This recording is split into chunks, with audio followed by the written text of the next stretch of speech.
आज की इस प्रेस कॉन्फ्रेंस में आए हुए सभी जर्नलिस्ट साथियों का स्वागत है, खैर मकदम है। मेरे साथ पार्टी के सीनियर लीडर, स्पोक्स पर्सन और ऑनरेबल एमएलए आर.एस. पठानिया साहब, पार्टी के सीनियर लीडर अनवर खान साहब और हमारे मीडिया इंचार्ज साजिद भाई हमारे साथ बैठे हैं। बहुत ही इम्पोर्टेंट इश्यूज़ पे बात करने के लिए आपको तकलीफ दी है। हम सब जानते हैं अभी 9 अप्रैल को जम्मू कश्मीर लेजिस्लेटिव असेंबली का बजट सेशन पूरा हुआ। एक लंबे अरसे के बाद जम्मू कश्मीर में चुनाव हुआ था और गवर्नमेंट कॉन्स्टिट्यूट हुई, असेंबली कॉन्स्टिट्यूट हुई। लोगों की बहुत उम्मीदें, आशाएं, अपेक्षाएं नई सरकार के साथ जुड़ी हुई और इसलिए भी ज़्यादा अपेक्षाएं जुड़ी क्योंकि चुनावी कैंपेन के दौरान सब पॉलिटिकल पार्टीज अपना मंशूर लेके, अपना मैनिफेस्टो लेके लोगों के बीच में पार्टीज जाती हैं। हम भी गए, इसमें कोई शक नहीं। नेशनल कॉन्फ्रेंस जो आज सरकार में है, उन्होंने भी अपने इलेक्शन कैंपेन के दौरान लोगों के बीच में अपना मंशूर जाहिर किया, अपना मैनिफेस्टो रखा, जिसमें उन्होंने बहुत बड़े बड़े वादे किए थे।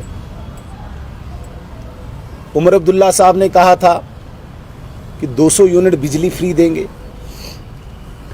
10 किलो राशन दे देंगे, 5 लाख नौकरियां दे देंगे, हर घर में गैस सिलेंडर दे देंगे।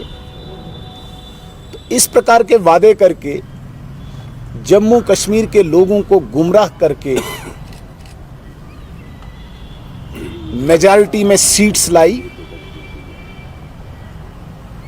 और कश्मीर में विशेषकर और भी ख्वाब दिखाए और भी स्वप्न दिखाए कि 370 आर्टिकल को वापस लाएंगे। सो कॉल्ड जो यहाँ के पत्थरबाज हैं, सो कॉल्ड ये उनको पॉलिटिकल प्रिजनर्स बोलते हैं, उनको जेलों से वापस लाएंगे। इस प्रकार के लोक लुभावने वादे करके कश्मीर की जनता को गुमराह करके मेजॉरिटी सीट्स नेशनल कॉन्फ्रेंस ने लाई और सरकार बनाई। अब सरकार को बने हुए इस 16 अप्रैल को 6 महीने हो जाएंगे। इन 6 महीनों में यदि हम देखें, अगर हम देखें तो 2 असेंबली सेशंस हुए। एक बहुत शॉर्ट था, 3-4 दिन का, और बजट सेशन लगभग 20-25 दिन का रहा। कहीं पे भी नेशनल कॉन्फ्रेंस ने जो वादे किए थे इन दोनों सेशंस के दौरान या इन 6 महीनों के इनके कार्यकाल के दौरान कोई भी एक भी चीज़ रिफ्लेक्ट नहीं हो रही। बजट में भी और नॉर्मल गवर्नेंस में भी कहीं पे भी कोई वादा रिफ्लेक्ट नहीं हो रहा। हद तो तब हुई जब इन्होंने डेली वेजर्स के साथ मजाक किया, क्योंकि यही चला रहे थे, डेली वेजर्स को हम रेगुलर करेंगे।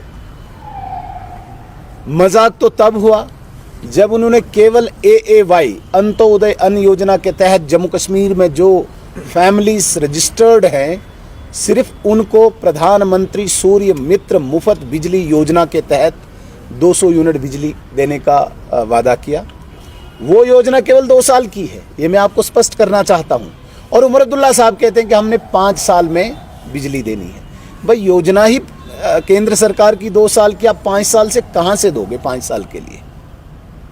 और AAY में मैक्सिमम 2-3 मेंबर हैं फैमिलीज में, उनको ऑलरेडी 35 किलो राशन केंद्र सरकार दे रही है। तो आप कहाँ किसको दे रहे हो? जिसमें 4 मेंबर हैं उसमें केवल आप 5 किलो बढ़ा रहे हो, वो भी धोखा। महिलाओं को फ्री बस सर्विस, लेकिन साथ में 7% किराया भी बढ़ा दिया, साथ में पेट्रोल को 1 रुपया सम पैसा बढ़ा दिया, साथ में डीजल को 2 रुपया सम पैसा बढ़ा दिया। तो मेरे कहने का ये तात्पर्य है, रूटीन गवर्नेंस और असेंबली का बजट सेशन ये जम्मू कश्मीर नेशनल कॉन्फ्रेंस की गवर्नमेंट की फेलियर को उजागर करता है, लोगों के साथ धोखा उजागर करता है, लोगों के साथ फरेब जाहिर करता है, जिसका मैं बहुत अफसोस है, जिसका मैं बहुत खेद है। मैं कहता हूं कि इंतहा तब हुई जब इन्होंने पहली बार जम्मू कश्मीर की असेंबली के इतिहास में, हिस्ट्री में, सरकार खुद ही सदन को नहीं चलने दे रही। स्पीकर आपका और आप ही नहीं चलने दे रहे हो, सरकार आपकी, आप ही नहीं चलने दे रहे हो। तो ये पहली बार एक ड्रामा, वक्फ अमेंडमेंट बिल के विरोध में 3 दिन इन्होंने सदन न चलने दिया। क्यों? क्योंकि वहाँ पे अधिकांश मैक्सिमम ऑनरेबल मेंबर्स ने बिल्स लाए थे, रेजोल्यूशन लाए थे, कॉल अटेंशन लाई थी, ताकि लोगों के इश्यू यहाँ पे डिस्कस न हो, हमें जवाब न देना पड़े, सरकार भागी। ये बहुत बड़ी बदकिस्मती है। एक बात मैं आपके सब जितने भी यहाँ पे रिस्पेक्टेड जर्नलिस्ट्स हैं, आपके चैनल्स के माध्यम से मैं कश्मीर की जनता को स्पष्ट करना चाहता हूँ, भारत सरकार की जितनी भी योजनाएं हैं, जितनी भी इसमें इस वक्त लाभार्थियों की योजनाएं, स्कीम्स कहते हैं हम, वो बिल्कुल भी इफेक्ट नहीं होंगी, प्रभावित नहीं होंगी, चाहे सरकार किसी की भी हो। ये ऐसा न समझें कि सरकार इस वक्त उमर अब्दुल्ला साहब की है तो भारत सरकार उसमें कोई भी कोताही करेगी। जितने भी डेवलपमेंटल प्रोजेक्ट्स जम्मू कश्मीर में चल रहे हैं वो उसी गति से चलेंगे, उसी स्पीड से चलेंगे, उसी फंडिंग से चलेंगे। और इसके अतिरिक्त जितनी भी स्कीम्स, आप प्रधानमंत्री आवास योजना की बात कीजिए, किसी भी चीज़ की आप बात कीजिए, आप आयुष्मान भारत की बात कीजिए, किसी भी स्कीम में कोई भी प्रभाव नहीं पड़ेगा irrespective of any government in J&K। इसलिए जो जम्मू कश्मीर की सरकार लोगों को दोबारा से गुमराह करने की कोशिश करती है, मैं आपके चैनल्स के माध्यम से स्पष्ट करना चाहता हूं, कोई इसमें कोताही नहीं होगी। लेकिन एक चीज़ पे कोई कंप्रोमाइज़ नहीं होगा। हमने कहा है इस आतंकवाद को, अलगाववाद को, पत्थरबाजी को जब तक ना हम वाइप्ड आउट करेंगे तब तक हम भी सांस नहीं लेंगे। पूर्णतः यहाँ पे शांति स्थापित नहीं होगी तब तक यहाँ पे कोई कंप्रोमाइज़ नहीं होगा। मैं आपका ध्यान थोड़ा सा पीछे लेना चाहूँगा। यहाँ पे जब नेशनल कॉन्फ्रेंस की गवर्नमेंट थी, आपने देखा होगा यहाँ पे स्कूल जले, यहाँ पे हॉस्पिटल्स जले, यहाँ पे गवर्नमेंट एस्टेब्लिशमेंट की जितनी बिल्डिंग्स थी वो जले। वो कब जले? जब यहाँ पे नेशनल कॉन्फ्रेंस की गवर्नमेंट थी।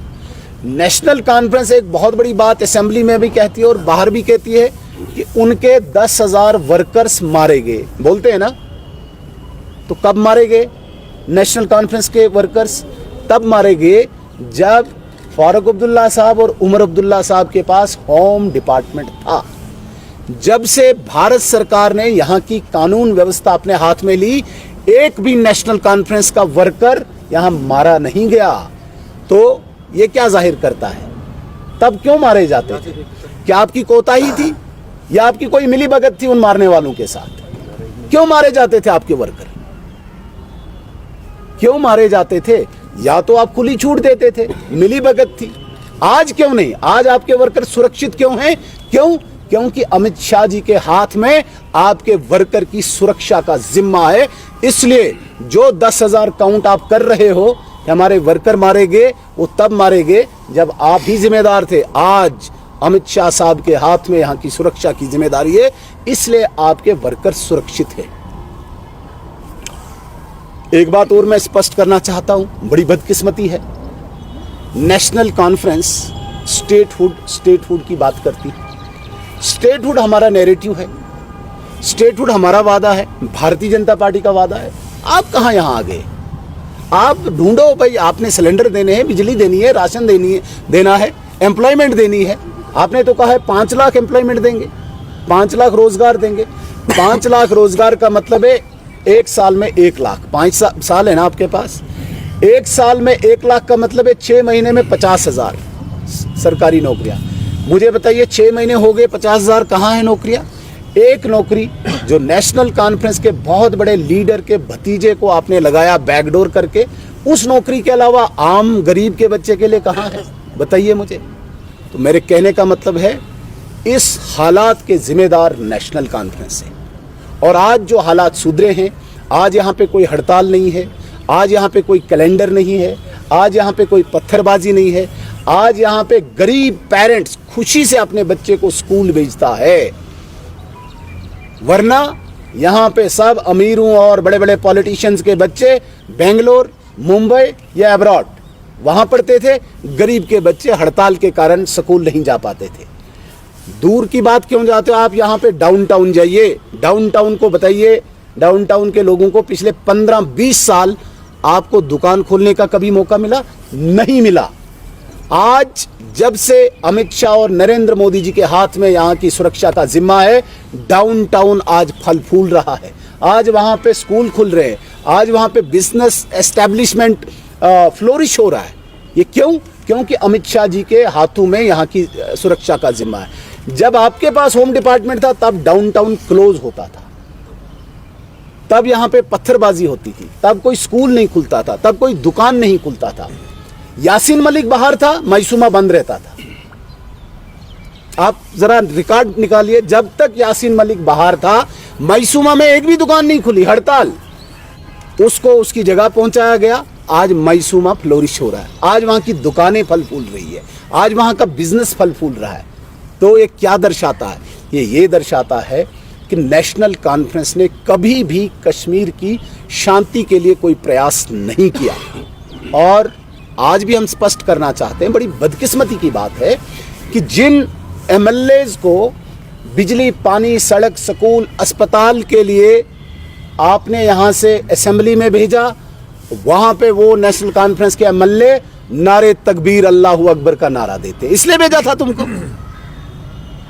ये जामिया मस्जिद है कोई असेंबली? वहाँ पे नारे देने के लिए क्या करना चाहते हो? प्रवोक करना चाहते हो? गुमराह करना चाहते हो? ये भारतीय जनता पार्टी के विधायक हैं जो अनुशासित हैं, जो संयमित हैं। वरना ऐसी चीज़ों से तो कभी भी रिलीजियस एक डिवीजन पैदा हो सकता है कहीं पे भी। ये पहली बार जम्मू कश्मीर के असेंबली के इतिहास में पहली बार हुआ जब नेशनल कॉन्फ्रेंस जो नारे जामा मस्जिद में लगने चाहिए वो नारे असेंबली में दे रहे हैं। वो कॉन्स्टिट्यूशन का मंदिर है, वो कोई रिलीजियस बुक वहाँ नहीं चलानी है, वहाँ पे संविधान चलेगा। नारे तकबीर अल्लाहू अकबर वहाँ नारे देने की जगह नहीं है।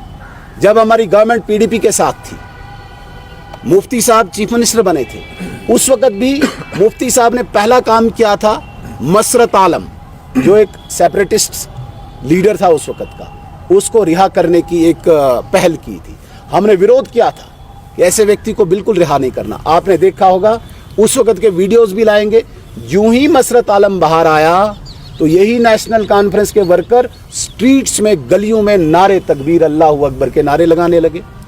1989 में जब कश्मीर में एग्जोडस हुआ कश्मीरी पंडित्स का, यहाँ से भगाए गए, तब इन्हीं के वर्कर गलियों में, चौक चौराहों पे नारे तकबीर अल्लाहू अकबर के नारे देते थे। तो ये क्या दर्शाना चाहते हैं? क्या ये लेजिस्लेटिव असेंबली को जहाद का अखाड़ा बनाना चाहते हैं? लेजिस्लेटिव जहाद छेड़ना चाहते हैं? तो इस प्रकार की किसी भी गतिविधि को भारतीय जनता पार्टी कभी भी एक्सेप्ट नहीं करेगी।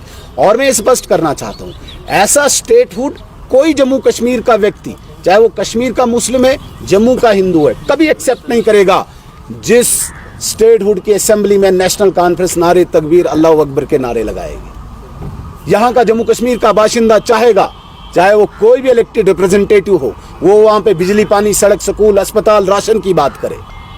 नारे लगाने हैं तो किसी मस्जिद में जाके लगाओ। तो इस प्रकार को डाइवर्ट करना, सारे मुद्दों को डाइवर्ट करना और अपने आप को बचाना, ये नेशनल कॉन्फ्रेंस करती है। हम ये स्पष्ट करना चाहते हैं, हम कमिटेड हैं और हमारी पूरी लीडरशिप जो है, चाहे नरेंद्र मोदी जी हैं, अमित शाह जी हैं, अपनी गारंटी, अपनी जो प्रतिबद्धता है, अपनी जो कमिटमेंट है, उसकी हम गारंटी देते हैं। जो कहते हैं वो करते हैं। इसलिए आपके चैनल के माध्यम से कहते हैं कश्मीर के लोगों को भी और जम्मू के लोगों को भी, आप बिल्कुल निश्चिंत रहिए। उमर अब्दुल्ला साहब को स्टेट मांगने की कोई आवश्यकता नहीं। स्टेट आएगी, राइट टाइम पे आएगी, उचित टाइम पे आएगी, उपयुक्त टाइम पे आएगी, अप्रोप्रिएट टाइम पे आएगी। निश्चिंत रहिए, आप इनके बहकावे में ना आइए और ऐसे रिलीजियस नारों को लेके आप स्टेटहुड मांगेंगे। ये क्या दर्शाना चाहते हैं? हालात खराब कराना चाहते हैं आप। लेकिन नरेंद्र मोदी जी स्टेटहुड के लिए भी कमिटेड हैं और यहाँ पे शांति स्थापित करने की भी कमिटमेंट है। एक बात, बड़ी गंभीर बात और विश्वसनीयता के साथ कह के मैं अपनी बात को खत्म करूंगा, हम पूर्णतः शांति यहाँ पे लाएंगे। आज आपने देखा होगा अधिकांश लोग यहाँ पे घूम फिर रहे हैं, टूरिस्ट आ रहे हैं, स्कूल खुले हैं, बिजनेस खुला हुआ है, शांति हो रही है। जो भी ये बचे खुचे आतंकवादी है, कोई पहाड़ों पे है, जंगलों में है, बिल्टअप एरिया में बहुत कम अब देखने को मिलता है। लोकल रिक्रूटमेंट बंद हो चुकी है। लेकिन जब तक न लास्ट आतंकवादी, लास्ट उसका हमदर्द, लास्ट उसके ढांचे का एक भाग खत्म हो, तब तक हम सांस नहीं लेंगे। हम शांति तब स्थापित करेंगे। यहाँ पे जिस शांति की बात करते हैं कि हमने शांति लाई थी, भाई तुम्हारी कब्रों पे अभी तक सिक्योरिटी है। भारतीय जनता पार्टी ये वादा करती है कि जम्मू कश्मीर में ऐसी शांति होगी, कब्रों से भी सुरक्षा हटाई जाएगी। उसको हम शांति मानेंगे। तो इस प्रकार की शांति को स्थापित करना भारतीय जनता पार्टी की कमिटमेंट है। लेकिन जो भी डेवलपमेंट यहाँ पे करनी है, जो सरकार की इस वक्त जिम्मेदारी, वो भागे नहीं, अपने वादों से नहीं भागे, अपनी जिम्मेदारी से नहीं भागे। दिल्ली और लंदन के टूर कम करे, यहाँ पे लोगों की मुसीबतों के लिए फ्रंट पे आए। मैं इतना ही निवेदन करूंगा। अभी मैं पठानिया साहब से गुजारिश करता हूँ 2-4 बातें यहाँ पर। आपने शांति लाने की बात की, बट रिसेंटली अभी मतलब कम्प्लेक्सिटी की आपने बात की, जटिलता की बात की। ये नेशनल कॉन्फ्रेंस खुद कहती है कि हमारे 10,000 वर्कर मारे गए। तो मैं ये स्पष्ट करना चाहता हूं कि वो 10,000 वर्कर कब मारे गए। दौरे नेशनल कॉन्फ्रेंस हुकूमत के मारे गए। फारूक अब्दुल्ला साहब चीफ मिनिस्टर रहे, उमर अब्दुल्ला साहब चीफ मिनिस्टर रहे, क्यों मारे गए उसकी इन्वेस्टिगेशन की जानी चाहिए। अगर आज नहीं मारे जा रहे हैं तो दैट मीन्स आज जो सुरक्षा का जिम्मा है वो नरेंद्र मोदी और अमित शाह जी के हाथ में, इसलिए नहीं मारे जा रहे हैं। तो इस पर स्पष्टता से वो कहें, क्या आपने कहीं नेग्लिजेंस दिखाई है, आपने कोई लीनेंस दिखाई है, या कोई की बातचीत थी आपकी? स्पष्ट करें ना।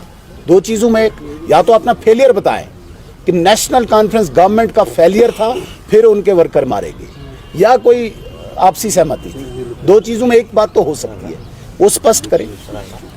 जहाँ तक बात आपने कही है कि ट्राइबल्स पर कोई डेरोगेटरी रिमार्क्स आए हैं, रिस्पॉन्ड कर दें। ओके, कई ट्राइबल कम्युनिटी पे मैं स्पष्ट करना चाहता हूँ, ट्राइबल्स को सबसे बड़ा अगर कोई स्थान, कोई आदर, कोई सम्मान किसी ने दिया तो भारतीय जनता पार्टी की सरकार ने दिया है। व्यक्तिगत रूप से कहाँ कोई बात आए उसे मैं यहाँ पे कोट नहीं करूँगा, लेकिन कहीं पे भी भारतीय जनता पार्टी के किसी भी कार्यकर्ता, किसी भी नेता ने कोई डेरोगेटरी रिमार्क्स नहीं दिया है किसी पर्टिकुलर सेक्ट के अगेंस्ट या पर्टिकुलर कम्युनिटी के अगेंस्ट। जहाँ तक ट्राइबल की बात है, जितना मेरे पास नॉलेज है, वो जितनी भी स्पीच है, स्टेटमेंट है, बाइट है, वो किसी पर्टिकुलर कम्युनिटी के अगेंस्ट नहीं है। मुझे नहीं पता कि आप उसी को कोट कर रहे हैं, लेकिन जो मेरी नॉलेज में है वो चंद स्पेसिफिक जो कुछ 2-4 लोग हैं या 5-10 लोग हैं जो किसी क्राइम में इन्वॉल्व हैं, वो उनको इंडिकेट किया है, क्राइम को इंडिकेट किया है, कम्युनिटी को नहीं इंडिकेट किया है। ये मैं स्पष्टता से कहना चाहूँगा। जहाँ तक बात आई कि भाई रक्स पैदा हुआ और उसमें भारतीय जनता पार्टी के कोई विधायक शामिल थे, कहीं पे भी भारतीय जनता पार्टी के किसी विधायक ने असेंबली में रक्स पैदा करने की कोई कोशिश नहीं की। वरना आप देखें, प्रीवियस हिस्ट्री देखें, प्रीवियस रिकॉर्ड देखें, असेंबली में अपोजिशन ने किस किस प्रकार की हरकतें की। भारतीय जनता पार्टी एक डिसिप्लिन्ड ऑर्गेनाइजेशन है। अनुशासन हमारा सर्वप्रथम गहना है। और अनुशासन के दायरे में रह के भारतीय जनता पार्टी ने अपोजिशन की भूमिका निभाई। हाँ, यदि कोई लोग जो नेशनल कॉन्फ्रेंस ने 2-4 लोग हायर करके पर्टिकुलर रिलीजन के अगेंस्ट बोलने के लिए तैयार किए हैं, तो वहाँ पे उत्तेजित होके, प्रवोक होके अगर कोई कार्यकर्ता इस प्रकार की गतिविधि को अंजाम देता है तो वो एक रिलीजियस सेंटिमेंट हो सकता है।